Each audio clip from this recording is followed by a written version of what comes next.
और न्यूज 18 से बातचीत में डिप्टी सीएम ब्रजेश पाठक ने कहा है कि विपक्ष का सफाया होगा, इंडिया गठबंधन को यूपी में 0 सीट मिलेगी। और क्या कुछ कहा वो भी सुनिए।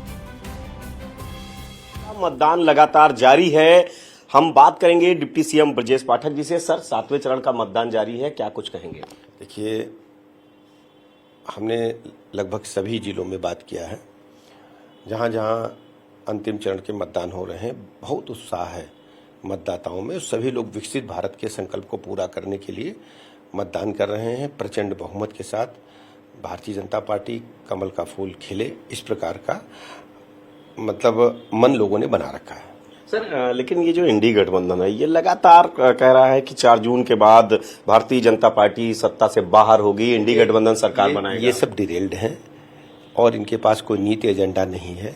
4 जून को 11 बजे ही ये सब अपना अपना मोबाइल बंद करके अब छुट्टी मनाने चले जाएंगे। ये राजनीतिक पर्यटन पर थे।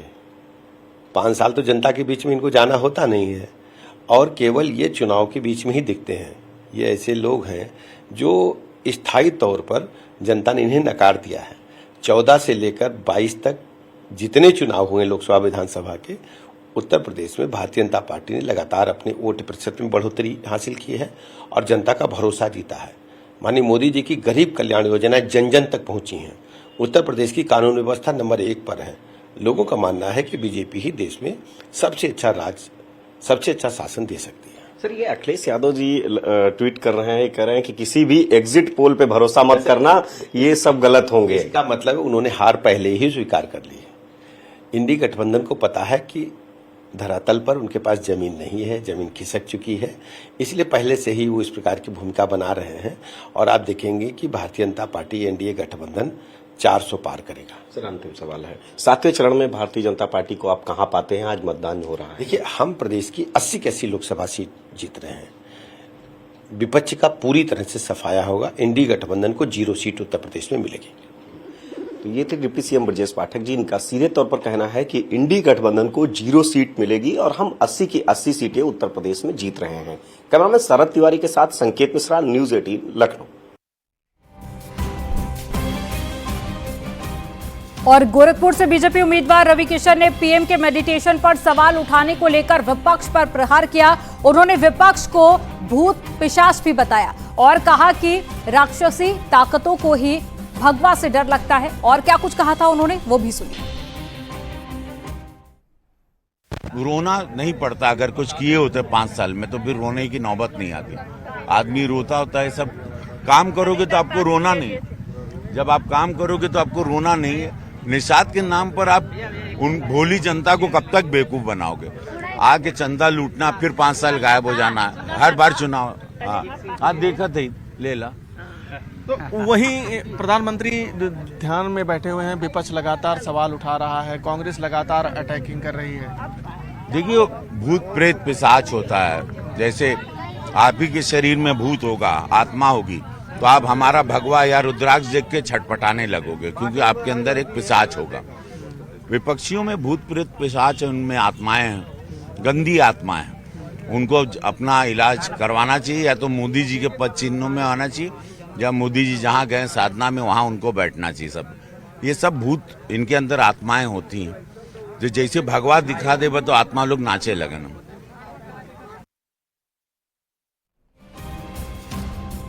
वाराणसी से कांग्रेस प्रत्याशी अजय राय ने प्रधानमंत्री मोदी के ध्यान पर सवाल उठाए, जिस पर केंद्रीय मंत्री अनुराग ठाकुर ने पलटवार किया है।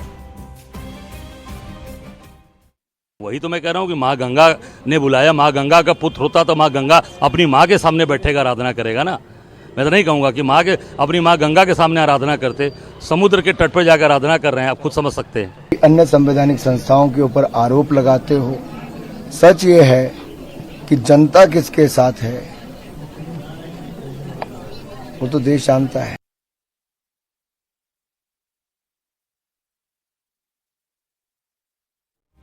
तो आपने सुना, अजय राय को भी आपने सुना और साथ ही केंद्रीय मंत्री अनुराग ठाकुर को भी आपने सुना।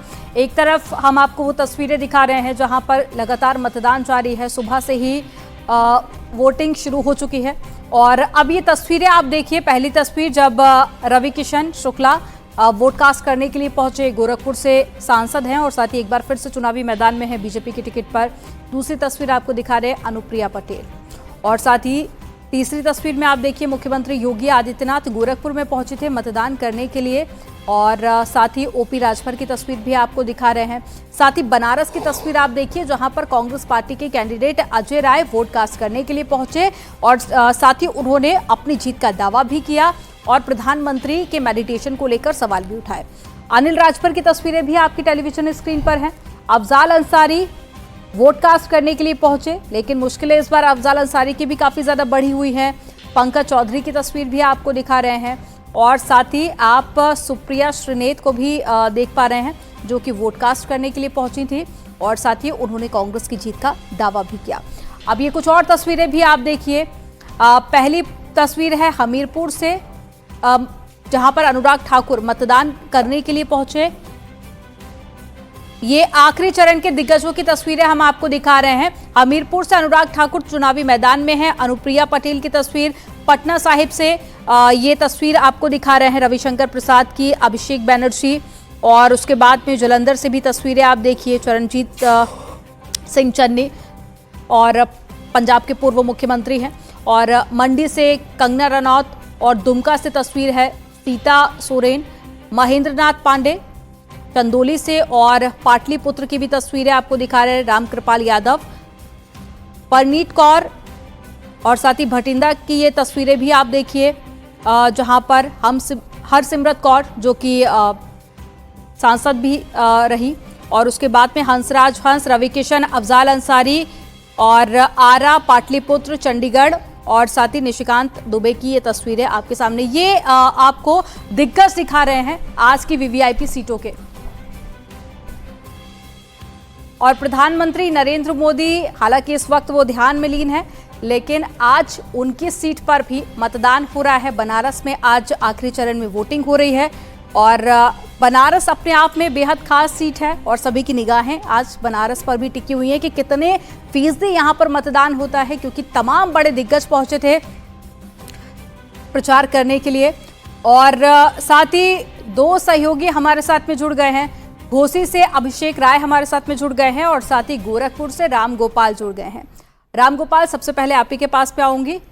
बाबा का शहर इसे कहा जाता है और लोगों में उत्साह बेहद ज्यादा रहा। सुबह की तस्वीरें भी हमने देखी। अब क्योंकि धूप काफी ज्यादा हो गई है, टेम्परेचर भी धीरे धीरे करके बढ़ने लगा है, अब कैसी तस्वीरें सामने आ रही? क्या अब भी लोगों में उत्साह है? बिल्कुल, मुख्यमंत्री का शहर होने के कारण अभी भी मतदाताओं में गजब का उत्साह देखने को मिल रहा है। इस वक्त मैं पादरी बाजार के एक मतदान केंद्र पे खड़ा हूं और यहाँ पे कई बूथ बनाए गए हैं। एक बूथ की मैं आपको लाइन दिखाऊं कि क्या है इस समय टेंट की व्यवस्था तो की गई थी इस बूथ पे, लेकिन जो दूसरा बूथ है वहाँ पे टेंट की व्यवस्था नहीं है। तो लोग जो स्कूल की बाउंड्री थी, स्कूल का जो बरामदा है, वहाँ पे लोग देखिए खड़े हुए हैं और खड़े होकर अपनी बारी का इंतजार कर रहे हैं।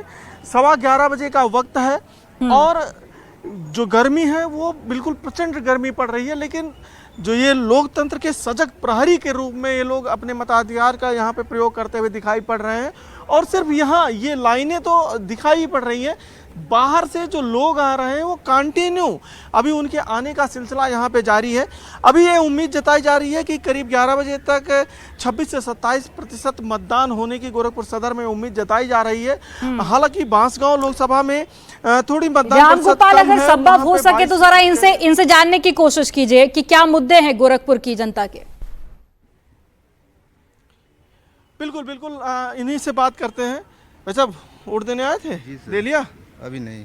क्या मुद्दे हैं? मुद्दे क्या है, बस बेरोजगारी ज़्यादा है। मुद्दे क्या है मैम?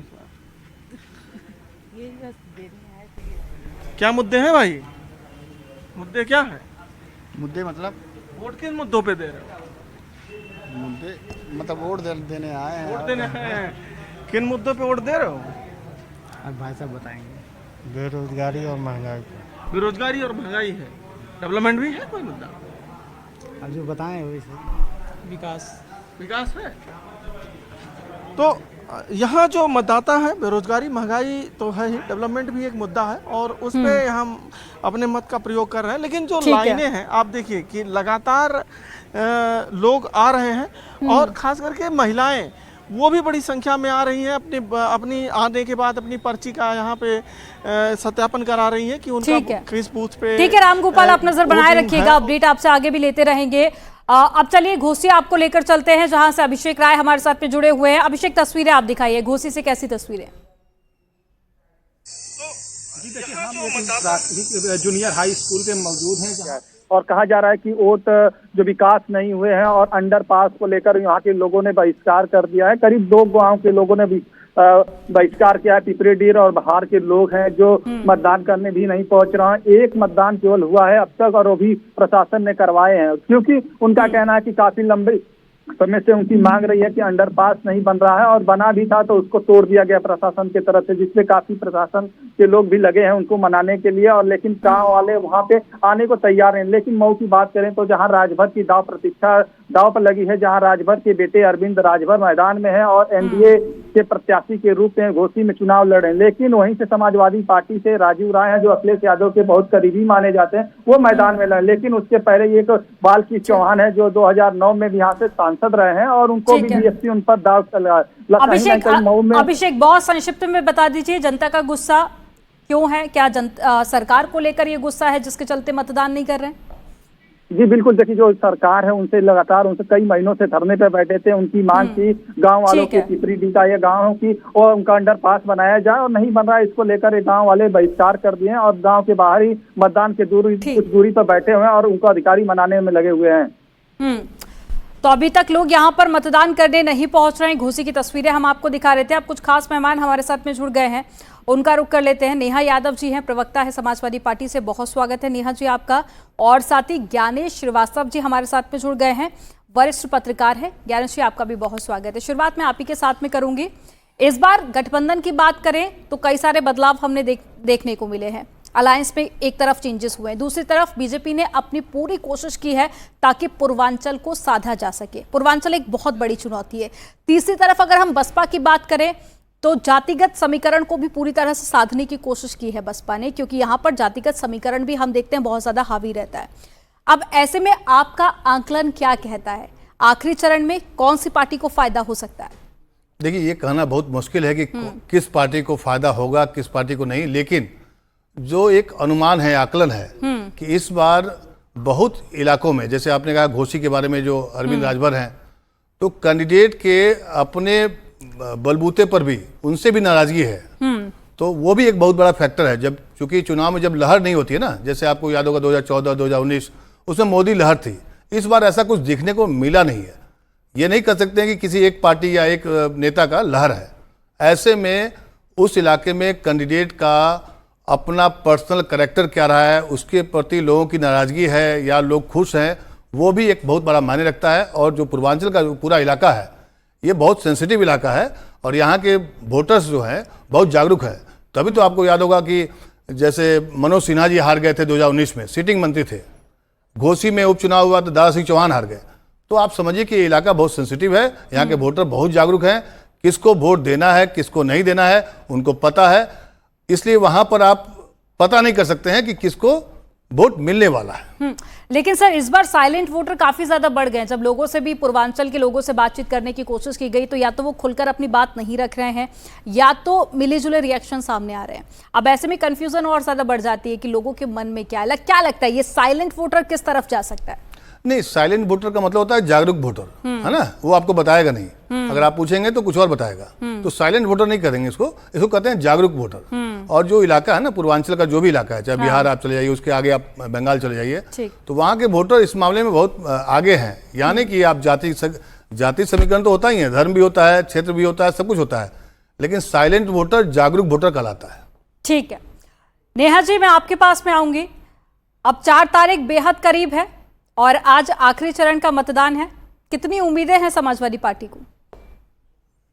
देखिए, इस बार इंडिया गठबंधन की लहर चल रही है और इंडिया गठबंधन जो पूर्वांचल की 13 सीटों पे आज मतदान हो रहा है, इंडिया गठबंधन जीतने जा रहा है। भारतीय जनता पार्टी की इन सभी सीटों पे जमानत जब्त होने जा रही है। अभी आपने लाइव प्रोग्राम में ही दिखाया, गोरखपुर और घोसी की जनता से आपने पूछा कि किन मुद्दों पे आप वोट करने जा रहे हैं। जनता ने साफ बताया कि महंगाई और बेरोजगारी बड़ा मुद्दा है। तो ये आप साफ देख लीजिए कि जनता ने मन बना लिया है कि जिन्होंने झूठे वादे और वादा खिलाफी की है उनको हटाने जा रहे हैं और महंगाई और बेरोजगारी के खिलाफ वोट डालने जा रहे हैं।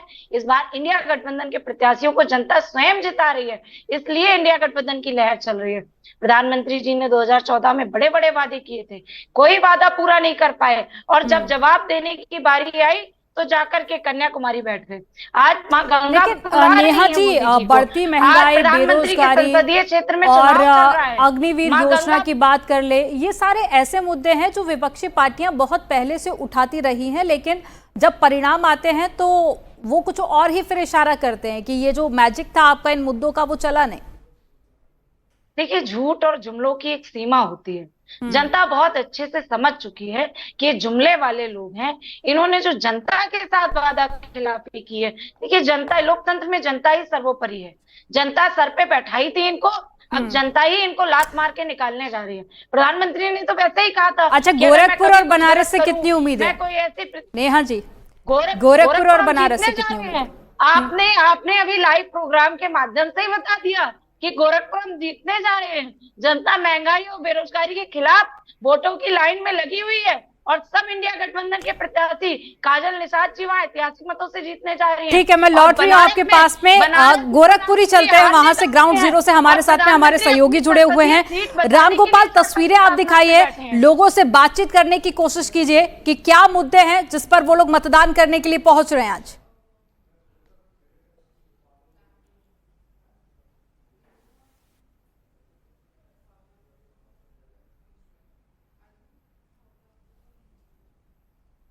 वोट देने के लिए यहाँ पे आए हैं। मैं वोट दे दिया कि अभी देना है। तो क्या मुद्दे हैं इस बार वोट देने को लेकर? मतलब क्या सोच के आई है वोट देंगे? डेवलपमेंट हुआ है, महिला सुरक्षा हुआ, या महंगाई है, या बेरोजगारी है, क्या दिमाग में था?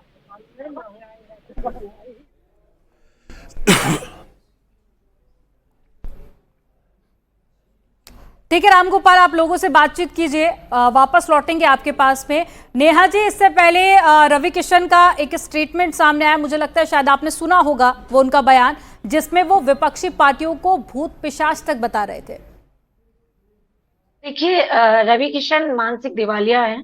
उनको लहजा नहीं है कि किस तरह की भाषा हमें विपक्ष और पक्ष के प्रति इस्तेमाल करनी चाहिए। मैं उनसे पूछना चाहती हूँ, रावण भी अपने अंतिम समय पे यज्ञ किया था, मेघनाथ ने भी अपने अंतिम समय पे, जब अंतिम समय आया था तो यज्ञ किया था। आज भी वही स्थिति है।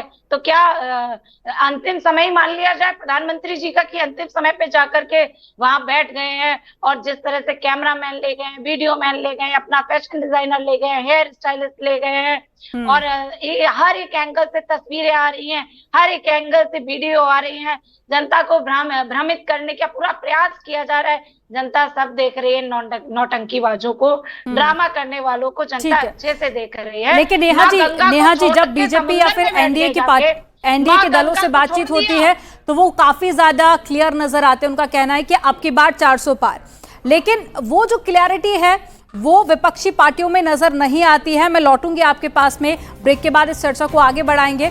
और यहाँ पर वक्त हो गया एक बहुत छोटे से ब्रेक का। आप देखते रहिए न्यूज़ 18, महा कवरेज आगे भी जारी रहेगी।